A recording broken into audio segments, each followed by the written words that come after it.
After having pulled through all that they went through with the injuries and the uncertainties and the roster changes, bringing in Wiggins, and with Steve Kerr and the COVID protocols, health and safety protocols, everything that they went through, they still pulled through. And with the doubters, no less, even the sports analysts, the sportscasters, they were doubting Steph. They're like, man, he's not the same Steph like he was, you know. Yes, he's definitely older. He's 34, but he's still elite. He's still a wrinkle on the opponent's foreheads. They still have to worry about him.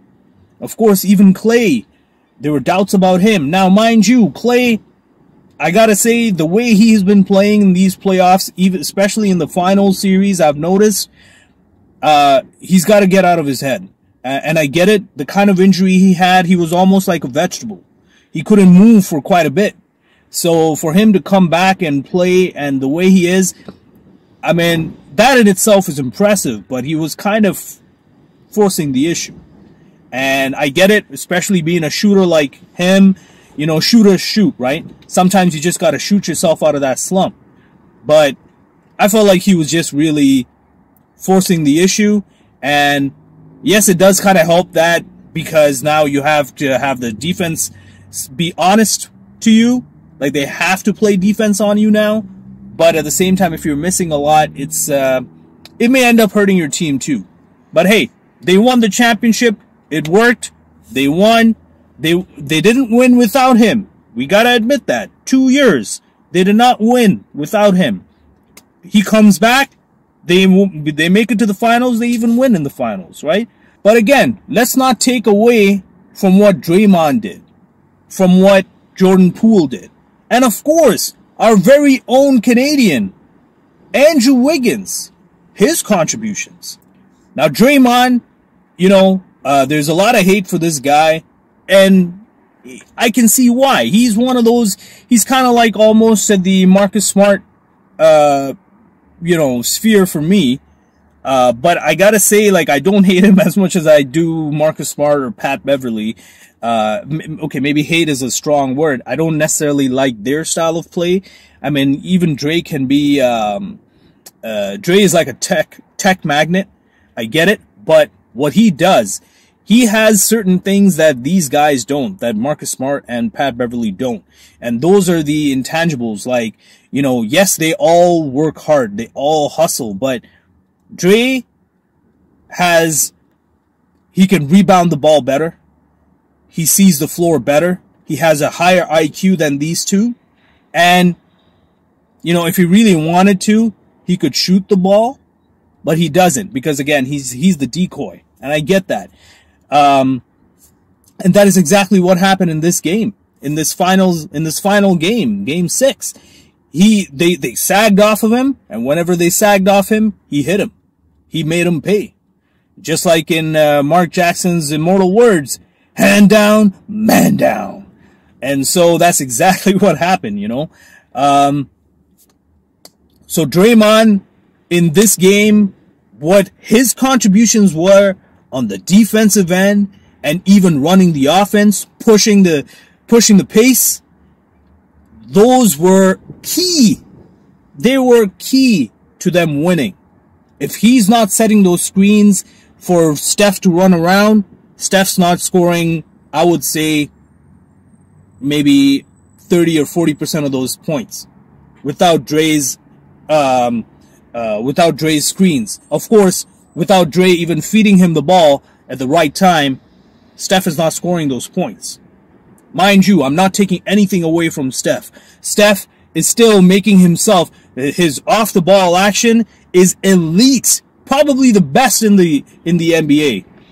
Hey, if you don't think that, if you think maybe another player has a better off-the-ball action than Steph, hit me up in the comment section. Let me know. And now, of course, on the defensive end, you know what they say, right? Defense wins championships. And without Draymond's efforts on the defensive end, they're not winning that game. I had mentioned that in my previous video, that Draymond has to anchor their defense, and that is exactly what he did. his timely double teams, especially on Jason Tatum, paid big dividends in this game. Now, of course, Andrew Wiggins, the last 2 games, maybe 3 games even, he has been a stud. Man, Andrew Wiggins, like, he's been averaging double-digit rebounds, and of course, he's averaging double-double in the, I want to say, at least 2 games, if not 3 games. And you know, he has, when the Warriors were struggling, when Steph was struggling, he picked it up. And he came out at the right time. This is the biggest stage in your career. And for you to show up, way to go, Canadian. You did us proud. Now let's talk about Steph. Damn, Steph. Of course, if you guys didn't already watch the whole game, as well as the post game with the Larry O'Brien presentation and the Bill Russell MVP presentation, well, we all know who the MVP was, deservedly so. And I'm going to say that I believe he was robbed of the MVP when Andre Iguodala won it. I personally think he was robbed. I thought Steph was a lock for that one. But he earned it, and he got it. He is the Bill Russell MVP of the finals in 2022. And this is what matters the most. You gotta say, the championship in itself matters the most, especially for his legacy. But to win the MVP as well was just the cherry on top of the icing, on top of the cake, on top of the ice cream cake. Man, Steph, I gotta say, I gotta throw another Mark Jackson reference here. It's just like Mark Jackson would say, "Mama, there goes that man." And he was the man. He was the man in this series. It doesn't matter if he went 0 for 9 in Game 5. But he came up again. Clutch. Big time. Showtime. Now I want to talk about the Celtics. Man, I thought, and I was predicting that Celtics was going to make this a series, and it was going to be Game 7. I even thought that, you know, Golden State would win it in 7, but they won it in 6. I want to talk about real quick the main man, Jaylen Brown. Jaylen Brown balled. He balled his career out on the floor that night. And not just that night, this whole series. This whole series, Jaylen was the man. And I gotta say, if the Raptors could have a chance to pick this cat up, pick him up. If it means trading OG, Raptors fans, OG fans, OG Anunoby yourself too, if you're watching this video, I'm sorry, man. I'm picking Jaylen Brown over you. And it's not to say that you are not a good player. OG fans, OG is an amazing player. He has the potential to be an all-star. Easy. The only thing is, he's got to be durable. He can't be so injury-prone. Jaylen Brown, he's not as injury-prone as OG is, and I feel like Jaylen has that one thing that OG does not. I get it. OG can be big in the clutch too. But I feel like when it comes to consistency, again, my opinion, it's just an opinion.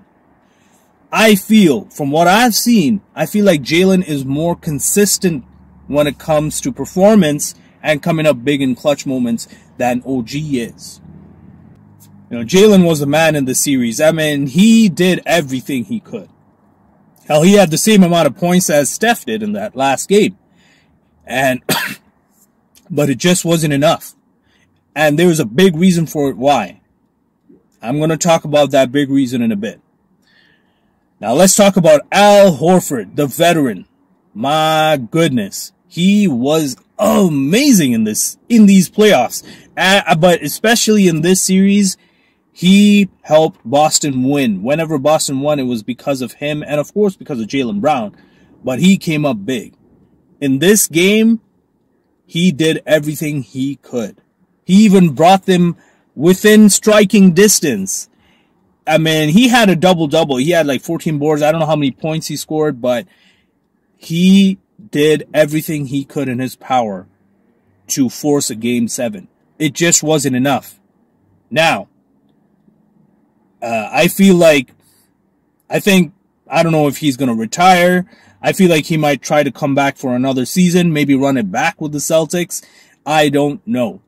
But I feel like he would be that amazing veteran piece for a team that is ready to win now. And I feel like he's playoff Horford. If you're expecting the same kind of performance and the same kind of production from him in the regular season, forget about it. Hell, even I wouldn't want him to produce himself or to kill himself in the regular season. We're talking long haul here. We're talking long ball here. We're talking playoffs. We want him ready for the playoffs. And so any team that picks him up, it's got to be for the playoffs. And of course, if you make it to the finals, the big stage, he will come big.